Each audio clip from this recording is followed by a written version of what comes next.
যে কেউ যদি ওযু করে ঘুমাতে যায়, ওযু করলো, হাত পা সুন্দর করে সালাতের মতো ওযু করলো ঘুমানোর আগে, তারপরে দোয়া পড়ে ঘুম গেল, ওযু করে দোয়া পড়ে ঘুম গেল, এইরকম যদি কেউ ঘুম যায় ওযু করে দোয়া পড়ে, তারপরে রাত্রে যদি জাগা পায় কোনো এক সময়, এবং জাগা পাওয়া মাত্রই, কোন প্রকার দেরি ছাড়াই জাগা পাওয়া মাত্রই আল্লাহ সুবহানাহু ওয়া তাআলার নিকটে কিছু চায়, তাহলে আল্লাহ তাকে তা দিয়ে দিবেন।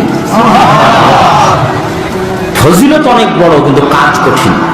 আপনি হয়তো ওযু করেও নিলেন, ভালো কথা, দোয়াও পড়ে নিলেন, ভালো কথা, কিন্তু রাত্রে ঘুম ভাঙার পরেই যে আল্লাহর কথা মনে পড়বে, আর কি গ্যারেন্টি? এই জায়গাতেই 99% মানুষ ফেল করবে। যাদের আল্লাহর সাথে সম্পর্ক খুব গভীর, যারা আল্লাহকে স্মরণ করতে করতে ঘুমায়, আল্লাহকে ভাবতে ভাবতে ঘুমায়, এক